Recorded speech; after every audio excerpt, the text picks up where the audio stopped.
मुख्य भूमि भारत में कोविड मामलों की बढ़ती संख्या ने अंडमान के लोगों में चिंता बढ़ा दी है। अंडमान लाइव टीम ने स्वास्थ्य विभाग के उपनिदेशक डॉक्टर अभिजीत रे से मुलाकात की और उनसे पूछा कि क्या भारत में कोविड मामलों की वृद्धि को लेकर चिंता की कोई बात है। डॉक्टर रे ने स्पष्ट किया कि चिंता की कोई बात नहीं है। सर, इंडिया में जो कोविड तेजी से बढ़ रहा है, उससे अंडमान को कितना चिंता करना चाहिए सर? अगर शॉर्टकट में कहूँ तो कोई चिंता की बात नहीं है एक्चुअली। एक्सप्लेनेशन ये देना चाहूँगा कि जो कोविड के मामले हैं वो इसलिए बढ़ रहे हैं क्योंकि सीजनल इन्फ्लुएंजा के मामला बढ़ रहे हैं।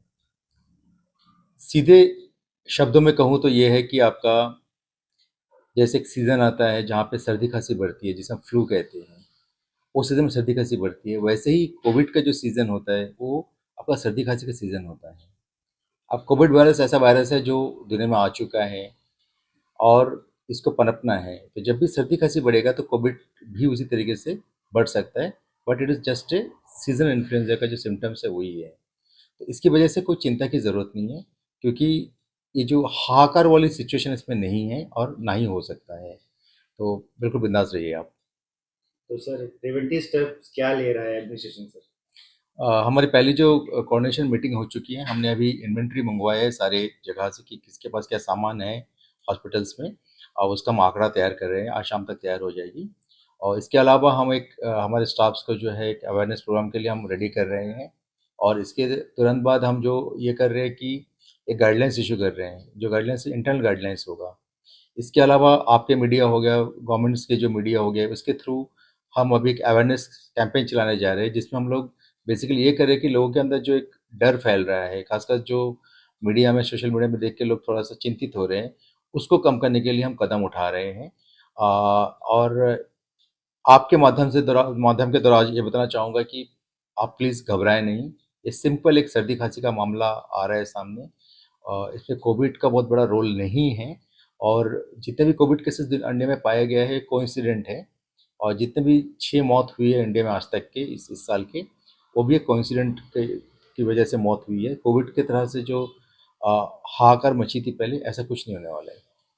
तो सर, पब्लिक को क्या क्या चीज़ से अभी ख्याल रखना चाहिए सर, आपके माध्यम से? सबसे पहले तो मैं कहना चाहूँगा कि पब्लिक को जो नॉर्मल लाइफ जी रहे हैं, नॉर्मल लाइफ जिए। सोर्स ऑफ इंफॉर्मेशन के लिए आप कभी भी गवर्नमेंट के जो साइट्स है, वो गवर्नमेंट साइट्स पे ही आप भरोसा रखें। मिनिस्ट्री ऑफ हेल्थ का साइट्स हुआ, पीआईबी हुआ, या किसी नेशनल ऑर्गेनाइजेशन ऑफ इंटरेस्ट है, उनके जो भी डाटाबेस उसी को मान के चलिएगा। साइकोलॉजिकली आप थोड़ा सा शांत रहें। दूसरा क्या होता है कि आपके जो भी नॉर्मल दिनचर्या उसे आप चालू रखिएगा। जहाँ पे लगता है कि आपके आस पड़ोस में सर्दी खांसी के मामले बढ़ गए हैं, तो उनसे थोड़ा दूरी बनाए रखिएगा। खान पान में आप जो खाना चाहते हैं आप खा सकते हो, कोई प्रॉब्लम नहीं है। तरल पदार्थ ज़्यादा लीजिए। तरल का मतलब पानी नहीं होती है। आप साथ नारियल का पानी हो गया, कोई शिकंजी हो गया, ओआरएस हो गया, साथ में नॉर्मल पानी के साथ आप ले सकते हो। और आप माइल्ड एक्सरसाइज कीजिए। जो भी लोगों को सर्दी और खांसी है वो प्लीज़ एक्सरसाइज ना करें अगले 7 दिन तक, और ना ही कि प्राणायाम योगा करें। उससे आपको क्या होगा कि एक तो अनुलोम विलोम से क्या होगा कि आपका सांस जो है खुलने लगे, बढ़ने लगेगा, उससे आसपास के लोग इम्पेक्ट हो सकते हैं। एक्सरसाइज से आपके अंदर जो कमजोरी है उस कमजोरी को बढ़ावा मिलेगा, उससे आपको तकलीफ बढ़ेगा। ये चीज़ ध्यान रखिएगा। मास्क बिल्कुल ना पहने। अगर आप खुद इन्फेक्टेड हो तो आइसोलेट रहिएगा। एकदम बाहर किसी के क्लोज कांटेक्ट में जाना है तो मास्क पहन के जाइए, और जनरल पब्लिक मास्क बिल्कुल ना इस्तेमाल करें। 2-2 घंटे में हाथ को साबुन से प्रच्छेदन करें, या फिर कुछ अंतराल में 2-4 घंटे में फेस को भी साबुन से एक बार धो ले, जैसे कि बैक्टीरिया वायरस कुछ भी आपके बदन में होगा तो वो धुल जाएगा। हो सके अगर पॉसिबल है पोर्टलर के अंदर एटलीस्ट पानी है आपके पास तो 2 बार नहाएं, जिससे कि आप बॉडी को कूल भी हो जाएगा, ऊपर से आपके बदन में जितने भी लगे वाले जम्स होगा वो कहने के धुल जाएगा। तो ये सारा चीज़ आप ध्यान रखिएगा। और खान पीन नॉर्मल कीजिएगा। विटामिन सी या खट्टा पदार्थ आप लीजिएगा।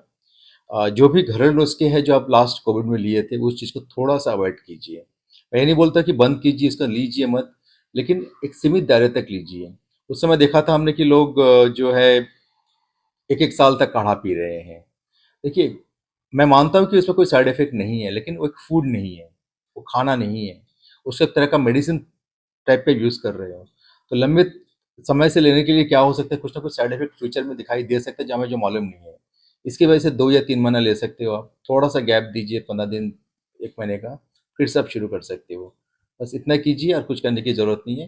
थोड़ा सा सोशल मीडिया पे जो भी आती है आपके जो भी न्यूज़, उसको थोड़ा सा पहले ऑथेंटिकेट कीजिए कि सोर्स क्या है, उसके बाद ही आप फिर आगे बढ़िएगा। Thank you so much sir, कीमती वक्त देने के लिए शुक्रिया सर। Thank you.